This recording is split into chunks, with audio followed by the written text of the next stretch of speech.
Welcome everyone to our last session of Tech Tuesday with going over some tech tips. So stay tuned because at the end we're going to do more question and answers, more application, and I'm going to show you where you can find all the handouts and have links, clickable links for you. So we're going to kind of hit a few more tools at the end of this one that we didn't get to, and then we're going to look at some lesson ideas that we talked about last week that you shared with me. So let's go ahead. We're going to start on this one. So if you missed last week's webinar, you can go back and look at that on the YouTube channel from Alabama Humanities Foundation. That kind of is the first part of this presentation. So Immersive Reader, we went into that some last week, and that's a great tool for a lot of your kids that may have dyslexic issues and that kind of thing. Flippity. Hello, game templates. So there you go. They've got demo instructions template and it's all right here ready for you to go. So no more trying to make your own. It's easy to go and integrate in the Google Classroom into this right now. So two things I want to show you on this that I'll PDF Candy. It's so easy with PDF documents. This is one to kind of keep going because we don't know still the details of next school year, and so this is a way to send different things and be ready to take care of whatever you get. And then summary. This is for help with summarizing your text. So maybe you have a student that just struggles with that. You can have them paste the article in here and it works on summary. So maybe you're even teaching how to summarize and this is something to look for that. So that's just a cool way to do that, kind of share some time with it. And then they've got the login to where they can then copy and paste it and send it back to you or a URL. Rewordify will reword a text that may be hard for a student to understand. So that's another cool tool to kind of be watching that. So insert learning, we've already looked at that, and that's just one to take and add in different notes on different things. We're not going to hit all of these because I want to get to some other things. Bitmoji. There's a craze going on with Bitmoji right now. If you're not doing it or you're wondering more about it, there is a Facebook post, a Facebook group, and I'll put that in the chat at the end that you can be a part of that has tons of resources for Bitmoji on that. This is called Brody, and I'm going to link to that in just a second and show you, but that is one that it's a cool new tool, but it is newspaper clippings. So let's just look at this one for a second. Voting newspaper clipping generator. So when we go to that, and this is something I think you could use in multiple subjects, multiple content areas. So maybe we want to call it back to school or what I did this summer. Date it however you want to. 2020. We could just leave Martians invaded the earth. Lots of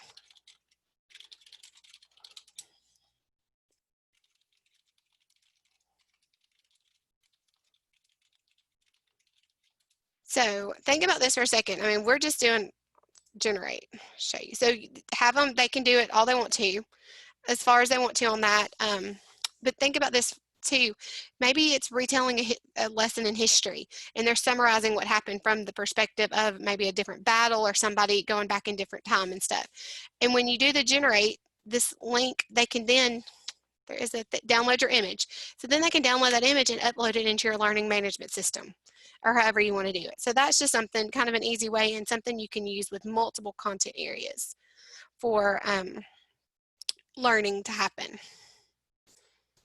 So web paint tool, and we looked at that during the first webinar. That's one that's going to help you highlight and demonstrate different things on that, on your different articles and things that you can do with that. Padlet is unfortunately not fully free, but they do give you some on there, so take a look at that. It's probably one of the best response tools they have. ClassTools.net, this is one that's been around forever. But I totally learned a new way of doing it from a webinar I sat in on a couple weeks ago. So there's all these different game ideas and stuff on here. Hello, random name picker. Where'd it go?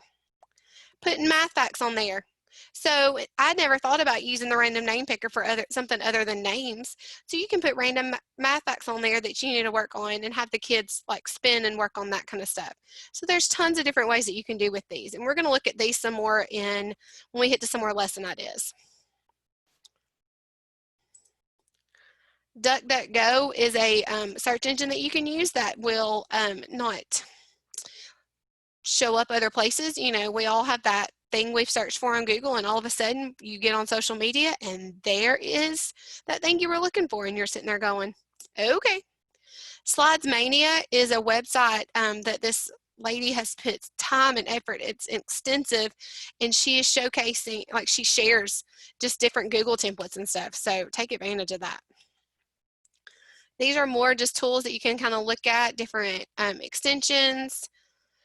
Animoto, and if we haven't mentioned Animoto, to get started for free, make sure that you sign up on the education route for Animoto if you're going to do it. So that way you can do it and have free student applications and stuff. So that's a good thing to do on that. So here's some more different things, and all of these are going to be linked when you get your PowerPoint, or when you get your Google Slides. Classroom screen, we're going to talk about in a minute. Mystery Skype is a way of, you know, just connecting with other teachers. Something about Flipgrid's got grid pals going on now.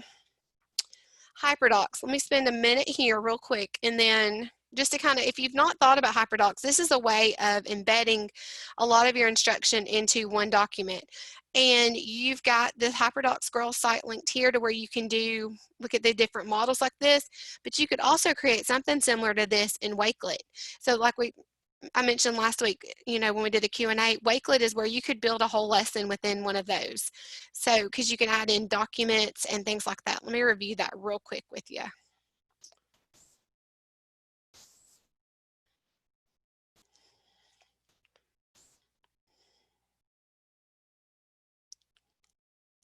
So with Wakelet, I'll just go onto one of these.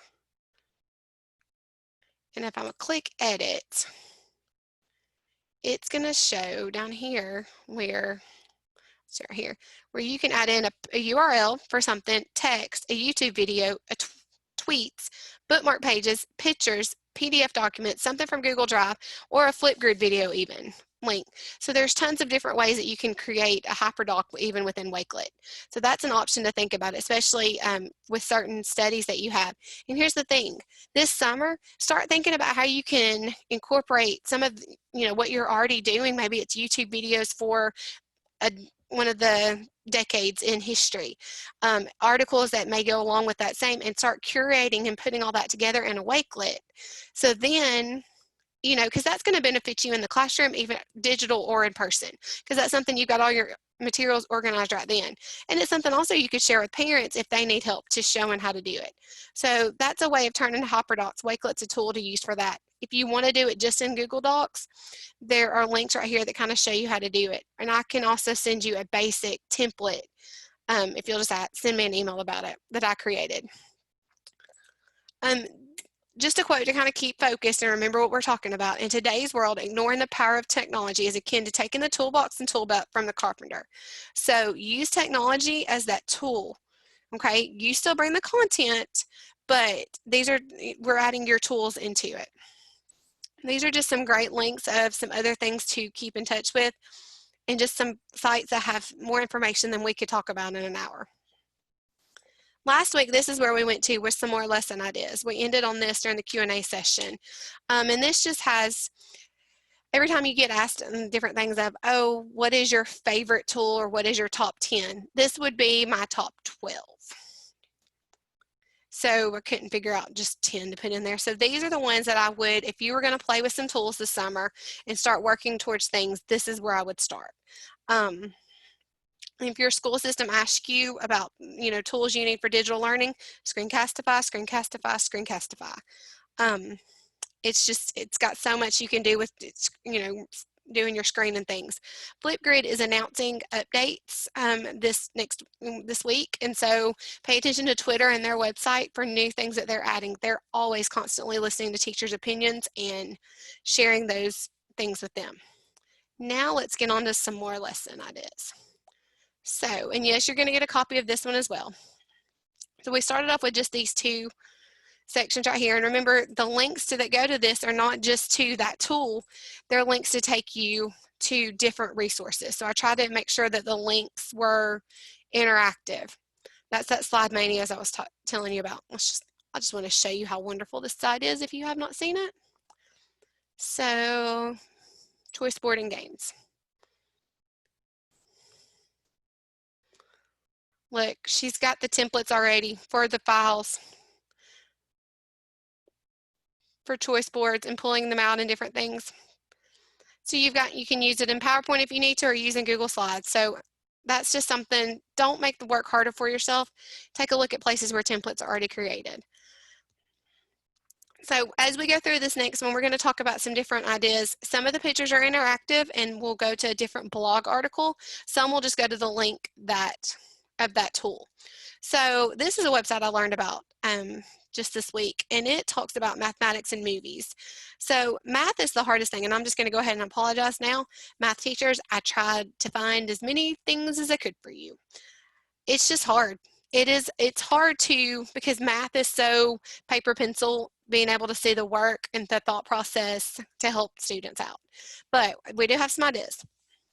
But this link takes you to this People Math Harvard, and these are movie clips within here. So these are easy links that you can be able to do, maybe something to show in your classroom or in your learning management system as you're going through math as it integrates in your curriculum. So that's a great website to kind of file away in your tool. Watch the clip, I shouldn't have to say this, but watch the clips first before you show them in your classroom. You don't know what's on them, and just, we got to be responsible with educator things, especially anything on YouTube. It's just they're out there trying to get a hold of kids. So be responsible digital citizenship and model good things to do on there.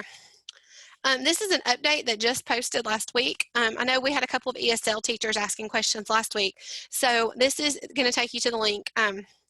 It says Spanish grammar suggestions now available in Google Docs and Gmail. So that's just something to kind of take a look. The G Suites have been putting out a lot of different updates this summer, some that are amazing, some that are not so good. I heard this past week that Shared a Classroom apparently extension is going away, so hopefully they will replace it with something better.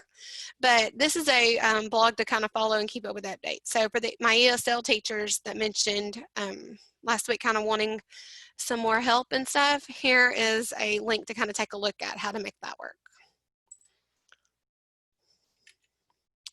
This is another website, and that I ran across as I was starting to break apart some other ideas, and I sat there thinking to myself, okay, where can I put this at? And then I thought, nope, it gets a slide all by itself. So I'm just going to click on it and show you. This and it's probably more, but look, it's even got secondary different things. So we wanted to do secondary. You've got elementary tools. This just seemed to have a plethora of different ideas and things to do. Some that are, different ages. So I like when you can find the websites where the work's already been done for you. And that's what I've tried to do, so that way you've got links of everything that you need. So let's just talk through some lesson ideas first that I have some work samples I'm going to show you from, and then we're going to get into some of my ideas for the ones that you shared with me last week that you needed help with. So something to think about in these is theme, just as an example. So with theme, you can work backwards with technology. Maybe it's when I did this lesson with the kids, I gave them the theme first. And then they had to write a story based on that theme. So they kind of work their way backwards versus sometimes you give a student a passage and then you ask them to pick the theme out of it. So for that high group, that enrichment group, giving them a theme and letting them write their story to work backwards is something to look at. Inferencing is a lot of different things you can do. First-hand and second-hand accounts, YouTube is a great way to showcase some of those things on there, because they've got Martin Luther King's speech on there, John F. Kennedy's Ask Not What Your Country Can Do For You. It's, his inauguration address. Then There is, the one the kids liked the best was the opening of Disneyland, because it actually had the black and white Walt Disney on there, but just different things. Then we even found like a short 2-second clip of Anne Frank. There was Helen Keller in real life in there, just exposing these students to real life stuff. You know, we looked up an interview of Ruby Bridges as an adult talking about being a child. Rosa Parks has an interview that you can have them do. So then it's looking at firsthand accounts, and then they go and share what they watched in the video, and it's a secondhand account, kind of getting into that. So that's a great way of giving them just some primary source documents as well.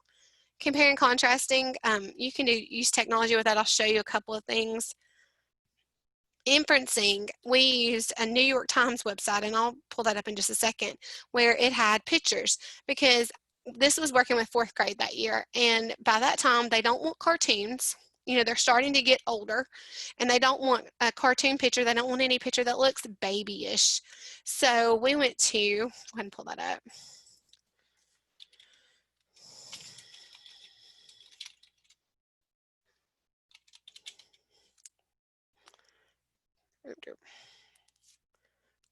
Picture of the week. So click on this, and it's what's going on in this picture. But if you look at it, there is no caption. So you pick and find out the ones you want to use for your kids. What I did with the students, I did not send them to this website by themselves.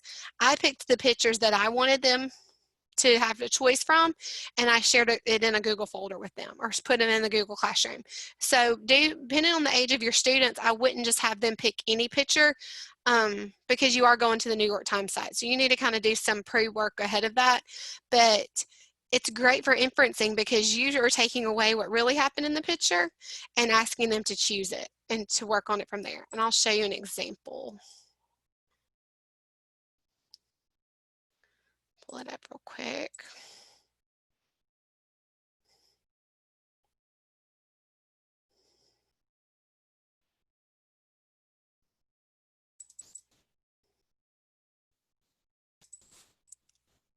So let's look at one of these. And this was a Google Doc story. So this person took the picture. So this is the story of it. So they took the picture and they wrote it in the Google Docs. But let me show you one that's Screencastify did it. So they wrote it within Google Slides, and then they recorded themselves. Homeless in a store, a short story. This woman was so smart that she went into Walmart and asked for permission to sleep there. The woman slept in that spot because the heat from the bottom of the freezer was warm. So you can kind of see that they're just able to read off the screen, but that's a Chrome app smashing, or Chrome smashing, app smashing thing, because you're using 2 apps now together. And then you can have great discussion afterwards. Where's your inference correct? Is this woman really homeless in the middle of Walmart? No. This is before, Black Thursday was Black Thursday and Thanksgiving sales. It's more of the Black Friday that she's preparing for, the shopping sales that are going to take place and stuff. And it tells you on the New York Times site what's really going on. So, but that's a great way of doing inferencing and teaching it with the kids. And they're not baby pictures, as some of them say. So it helps them, not cartoonish and not easy. So back to this math review. That's one where I gave the kids different topics, and I'll let them choose what they were going to teach. And Educreations was a great tool for that. As we've already talked about, that's going away unless you have an iPad app. So you may want to use Jamboard or one of the other whiteboard apps we've looked at. Self-advocacy. For the teachers on here that are collaborative teachers, or working with students that may have some language issues, and this is something you could take to your collaborative teachers. I taught my students, because we did small group testing, and when everybody else, the rest of the school is testing, you got to have something to keep them engaged. Well, they can't read for 3 hours. So we worked on self-advocacy, Flipgrid, and Google Slides, and it was their way of being able to tell their story. They told what worked for them, what made them mad, what helped them when they were mad, things like that. So then that way the next year they could share that with the teacher that they would have, and it was an easy way, because it's hard for the students at the beginning of the year to sometimes say, hey, this is what's really bothering me. So that's just something to think about for that. Let me look back and see if there's any more. I'll show the fraction land. One of this one's a fraction land, and they were able to design, what if you were in a, let's see if it,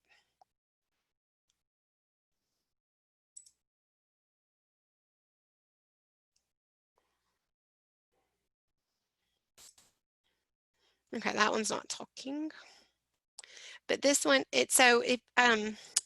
they created a fraction land, and so it was a game world, a virtual theme park, and it all had to do with fractions. So that's why I've taken an application and applying it to what you're doing, and that's something to think about with those early finishers that you have. So just some ideas on that. Let's sit back over. Let's go back to our thing.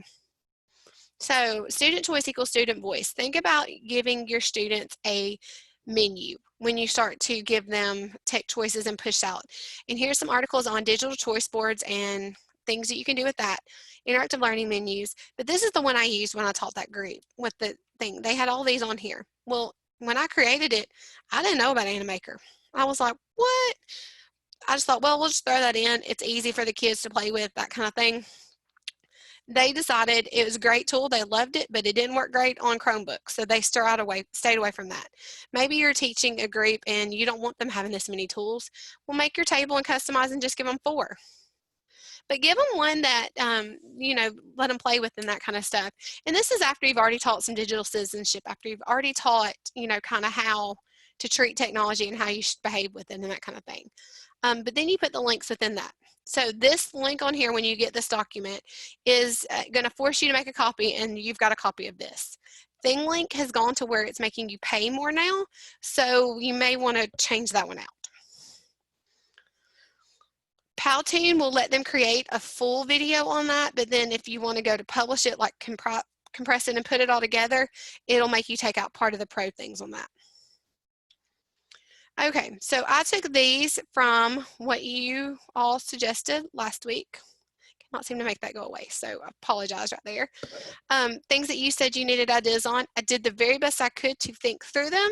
So we're going to look at different tools and things on that. You'll see different links at the bottom on each of these pages and stuff. So I don't teach high school, but I researched and pulled different things together, and so hopefully these are a benefit for you. So I know some people had asked about writing comprehension in the high school, so let's just think through some tech tools for that. The first one is going to be this add-on for Google Docs that's a highlighting thing. Text helps study skills. So it's a doc add-on. You only get 30 days. It comes in kind of with reading, Google, but it's 30 days to try all the highlighting tools. But after that, you still get one color highlight that you can do. So that's if you've got something in Docs and you're wanting to teach highlighting with it and stuff with writing. So that's a good tool to use in with that add-on and stuff. If you don't know about an add-on, let's go here. You'll click on it to add it on in the store, and then they'll show up right here. So this is where that would show up on that, and I think I have that one, text help one on, we'll just do it right here. We'll just start it. I have it on my personal Gmail.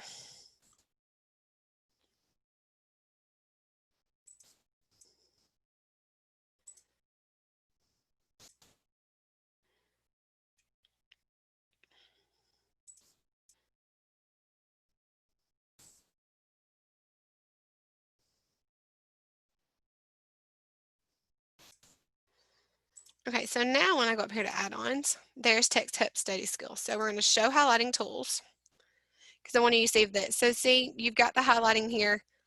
More than likely, I've had it before, and so that's why I'm only getting the yellow option, but that's still with the free version. It's great. So if I had,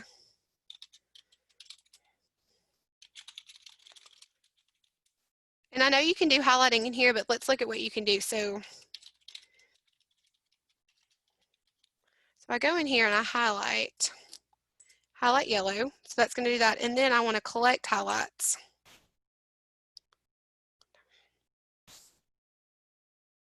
So maybe you're working on something with your students on finding the main idea and details and things, and you're only highlighting those separate things. Well, it's only going to collect the what you highlighted and put it right here in a document for you. So that's a way for, maybe you give the kids a comprehension passage and you're asking them to highlight and stuff. Well, then when you have them collect the highlights and send it to you, you can know whether or not they selected the main idea details or whatever concept you're working on that week. So that's an add-on that you can easily do with that. That's free. Mote is a voice commenting one that you can add in there. So maybe the kids are collaborating on something, and that's another way to add it in and give them some interaction and collaboration. Kimi, we've looked at that before, but Kimi lets you edit PDF things.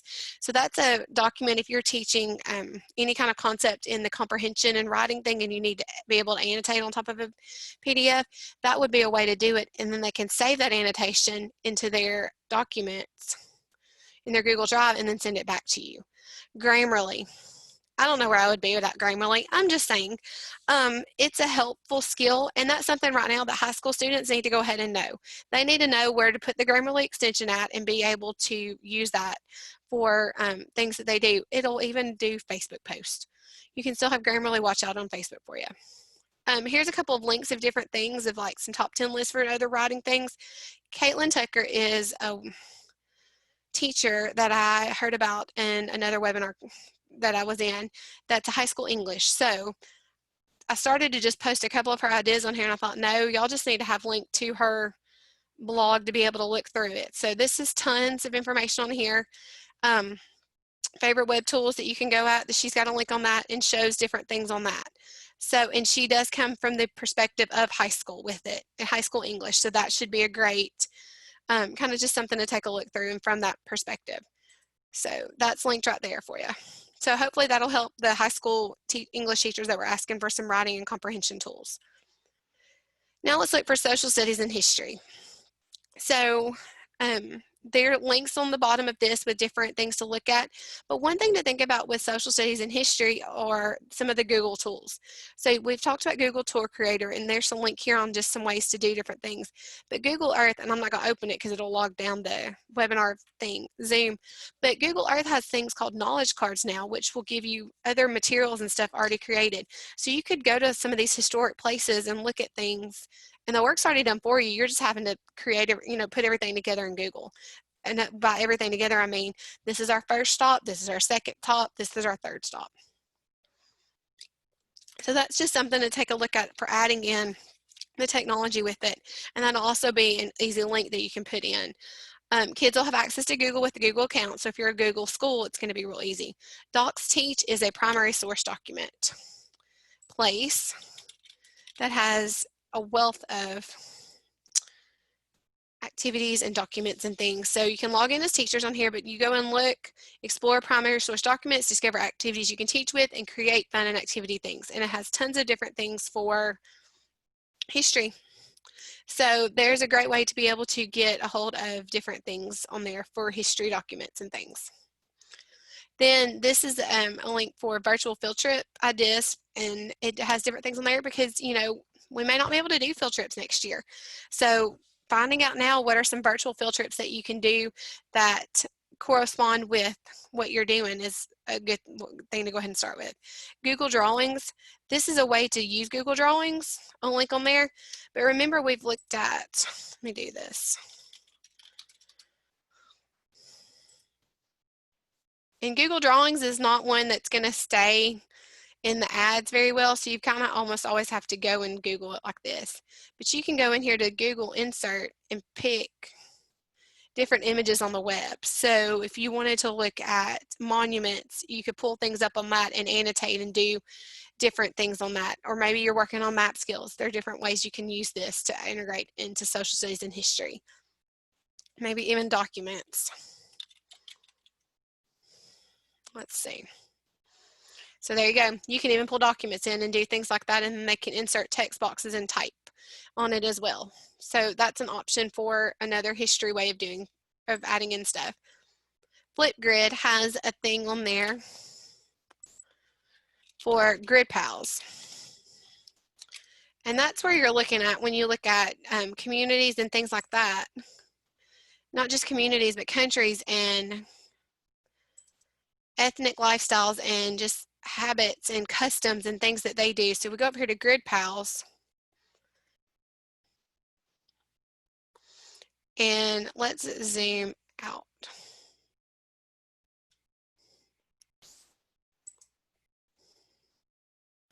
So these are all within the United States of people that are wanting access to, but if we keep going,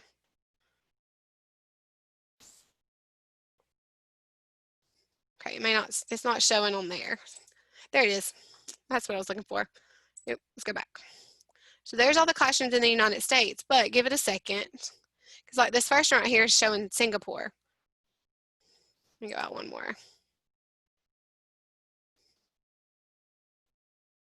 And it's going to be, there's classrooms in other countries that you can do. So there's one in Ecuador, a classroom that's wanting to connect. There it is. So all of these green things on here are a classroom that are wanting to connect. So if we click on that one, see what it says. Okay, so that is, oh, and it's Shane, and then, so it's showing exactly where it is and which one you're looking at right there, and what subject and what age and stuff, and you can filter it for different things on that. So just a thing to think about, another way of you could connect, and with Flipgrid Pals, you're actually going to video conference with the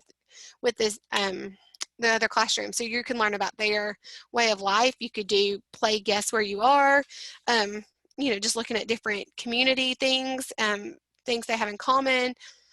You know, maybe it's some place that lives and is part of the, you know, what you're studying with world history and stuff, and you could have a connection as that as well. And these are free set up. So you kind of take a look and go through different classrooms in here, and you can filter it out up here and search for, you know, you can do the grade levels you want, you can do subjects and things like that. So that's a way of integrating in with history and different things. So let's go back and look. The next one. So another teacher asked for some elementary small group ideas. Kahoot is a great one. Something I think about with Kahoot for those early finishers is letting them actually create the Kahoot. Pear Deck is another one to do. With Pear Deck, you can set up your Google Slides presentation and upload it into Pear Deck and add in different questions for the Pear Deck. So if you've got kids back there, maybe you have a group at the desk doing something and working through something independently, you know, on the computer, you can have questions assessing them as they're doing the small group. So you've got that group at the table where you're giving maybe tier two, and then a group doing independent technology station, but you're able to see what they're doing and you know that they're not just on there to do something. All Whiteboard is just an online whiteboard along with Jamboard. I'm seeing some things about Jamboard. I got to do some more research where teachers are able to integrate more for phonics skills and things like that. So if that's an interest to you, connect with me afterwards and I will set you up with at least what I've seen so far. Here's some more math websites for elementary small group ideas. This is Newzella, and it gives you, you know, informational text in different levels. So you could have a kid, maybe you're teaching 5th grade or 4th grade, I think is what the grade the teacher was. So maybe you're teaching 4th grade. In 4th grade, you realistically could have kids all the way on 1st and 2nd grade reading level up to 6th through 8th grade reading level. And this will give you that differentiation that you need within that level. So this is linked to one possibly instructional uses, but then this right here is also another lesson off of Better Lesson, which is another place that has different reading things for the high school teachers. This is another website to look at. And there's the lesson in there about how to use it as well. And you've got the things you can download. And that was one thing I tried to do when I would put this together. It may be that something fits on here that would have fit on another slide too, but I try not to duplicate things. So that way you got a wealth of things. So my high school people, you may want to check out a couple of these just to think of how you could use it in the high school setting as well. And that's especially one to take a look at. The math people, check out these websites just for other information, just in case there's some tools on there that you can integrate as well. All right, upper elementary, middle school math lessons. I'm sorry, I did the best I could with trying to find some of the stuff on this. So let's talk through what I got. Flipgrid, this is going to take you to a link of Flipgrid in the math classroom. I was real impressed with this document. And it goes ahead and gives you the idea of things to do. And it's those real world ideas of things that they can make it personal and by comparison find meanings and things that they can do within Flipgrid and share the response. And Flipgrid is just a response, but Flipgrid is adding so much more to it that even your kids who may not speak the same language, there are ways that they're adding in closed captioning and Immersive Reader and things like that within Flipgrid that will help the students. And then there's also a screen recording thing that's getting, if it's not been added now, it's coming before school starts back again in Flipgrid. So that's a link just with some more ideas on that. Screencastify, that's the recording of the software. Google Drawings, this will take you to some math ideas. This is long, and it's 5 years old, but this guy's good. Eric Kurtz has a lot of different ideas with Google, and he takes it basic step by step. So this is a great, especially, I know there was an 8th grade math teacher. You may want to kind of look through some of his stuff and see if that will help some more ideas. Class tools, we just talked about that a minute ago with the math facts and stuff, but think about this for a second. You could go, because here's ideas for teaching algebra and geometry, out of the box ideas. Well, it brings in a lot of STEM. And that's the thing to do with the math, you almost have to go a STEM route with it. But these were different game ideas, which made me think back to the classtools.net website. So that'll help give you kind of a basis of being able to pull templates to being able to make those games. STEM bins, Brooke Brown is great. I have purchased several of her things on Teacher Pay Teachers. She has a paperless STEM bin thing now. So if that is something you're looking at to get in your classroom and to kind of look through, take a look at it and stuff, especially I know that there was one teacher that was 3rd through 5th grade. That may be something to kind of do if you don't want to try to recreate everything, and everything was pretty reasonable to purchase in there. So here's some more math ideas. These are 3 different links to more ideas to take a look at, okay? But really with math, to almost get the full technology in, you almost have to go the STEM route. But if you're looking for differentiation in math stuff, get with me afterwards and we'll just kind of, maybe we can brainstorm together and find some things with that. Math is just, it's a hard one to integrate the technology with because you still need to see process, but we will work on it. The goal is for you to leave this series with things that you can take and use back in your classroom. So if you don't have it, put it in the chat and we'll keep working on it. ESL teachers, I know I had a couple that taught high school Spanish and ESL. So here's some different things to think about that. These are Google Drawings. One thing that it said, I'll pull up this, for the Google Drawings is graphic organizers for your students that are English language learners. These are templates already done for Google Drawings. So you can take a look at them. Here's some elementary templates, and then again, high school reading teachers, here's more. My high school English language arts teachers, here's more of those. Here's even some mathematic templates. So math teachers, take a look at this link on this one as well. And history teachers, here's templates for science and social studies. So, and what these templates do, I'll click on one, is it already opens up in a Google tool. What you want to do is, so you're going to see view only on here. Let's go through. You're going to go up here to file and you're going to click make a copy, so then you can edit what you need to on your own, okay?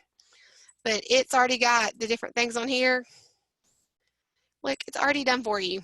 Templates are already created, but make a copy so then you have your own. And that one is right there on this. And then there's some more how to use it, different links on there. There's some ideas on Screencastify to use for ESL and remote learning. This was a great blog website. So I know even the high school Spanish teacher can find some stuff on here for remote learning. It went through different tools, but look, she's even got a free ESL resource library that you click on, and looky there. So just something to take a look at. Google Translate, if you're not using Google Translate, well, you should be.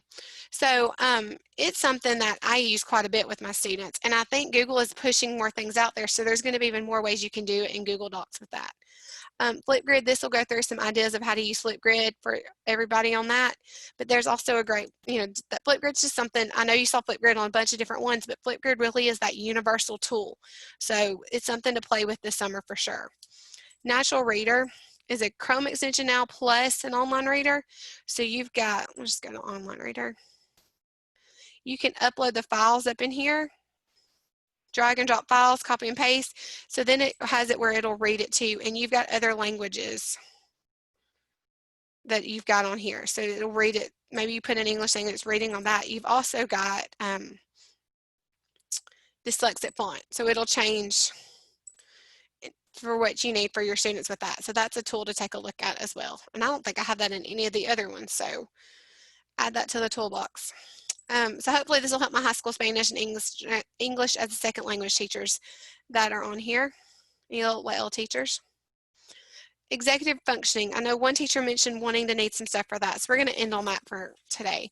And there's tons of different tools on this, but executive functioning, and this is, if you're looking at it, you're not sure, every teacher has somebody in their class more than likely that struggles with executive functioning. Those are those kids that may or may not be on the spectrum, but they struggle with organization and just trying to keep everything together. So these are just some tools and ways to think about that. You've got the highlighting text add-on for Google Links again.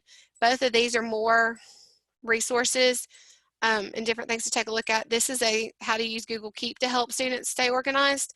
That's something to kind of go ahead and do it. If they're a Google student and they're in a Google school, they've got access to Google Keep. So take a look at putting that in on that. The AT Chrome bar is one I want to show. Let me pull up. Let's use the Wakelet. And it's a Google extension that downloads, it pops in. I was impressed by it. So one thing, you can change the page font.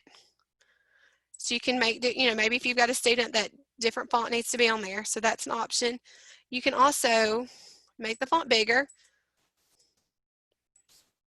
But then look here too. Colored overlays are now built in. So there are tons of different things with that can kind of help your student to stay organized in what they're, they've got a dictionary, they've got text to speech, word prediction. So a lot of the same tools that you may find on Read and Write with Google Chrome, but not all of those are in the free version. So that's a Chrome extension to take a look at for your students and teach them how to use it. Insert Learning, Edpuzzle are two ones to keep with just keeping the kids organized and focused as they're going through different material.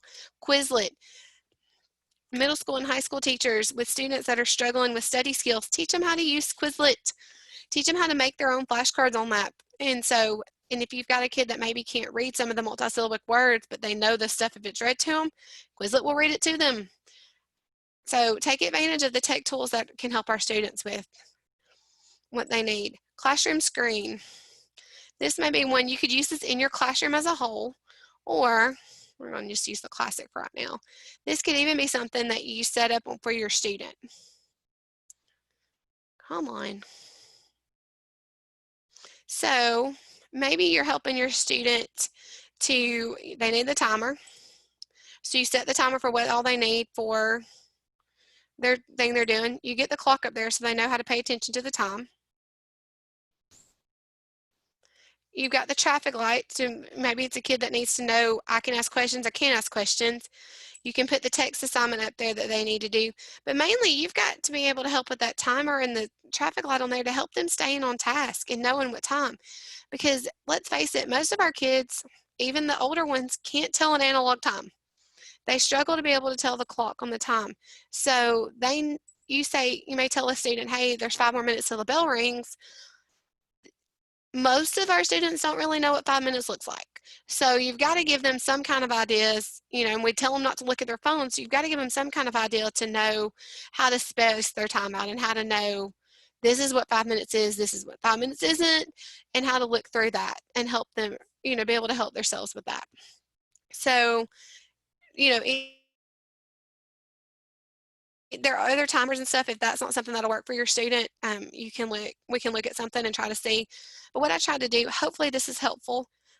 These are the ideas that were shared last week in the chat. I tried to write all of them down that hopefully I got to everybody. If I didn't by chance, feel free to send me an email and we'll keep working on it. I want you to be able to have something that you can take back and use in your classroom.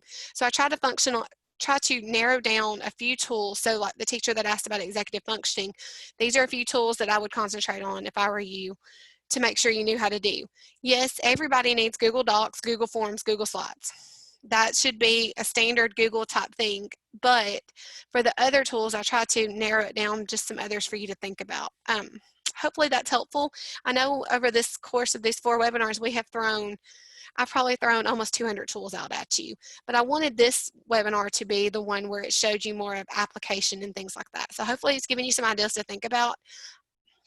I'll still stay on and answer questions afterwards, so feel free to put some stuff in the chat if you've got questions, if you're wanting to know, hey, what about this, or do you have anything for this, and we can connect later. If we don't get it done today, we'll connect and I can help you look and research some more things. As we move into question and answering time, I will also show you where to find everything at and stuff. So, but I'll leave up here's my email address again, so feel free, like I said, to email me. I know some people did last week and I was able to get back with them and stuff. You're welcome to, when I show you where to do this, to share some of the information with colleagues. Help them, I mean, because you're going to be that resource they're going to look to. We still don't know exactly what this next school year is going to look like, so we're all going to have to work together and work smarter, not harder. So it's just something to think about and how you do.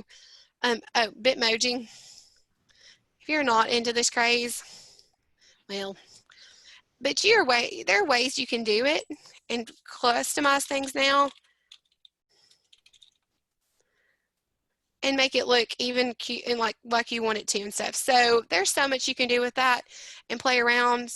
So that's just something to think about as you're going with doing it. If you want, you can get into the big craze and make the Bitmoji, you know, classrooms and all of that, but depending on what age you do, you may not want to go all about it. But it's just something kind of fun to add to doing, you know, kind of keeps the digital going well and stuff. So thank you all for coming. Look forward to your questions and stuff, and let's work together to make 2021 school year the best we can for our students, because even though we don't know what's coming ahead, like Dr. Mackey said today, the students are trusting us to do all that we can for them. So Melanie, are we ready for questions now? Thank you, Melissa, for hanging out with us over the last 4 weeks. And thank you to all your teachers who have been here for 4 weeks. I'm sure I know the very first question: who is eligible for the $100?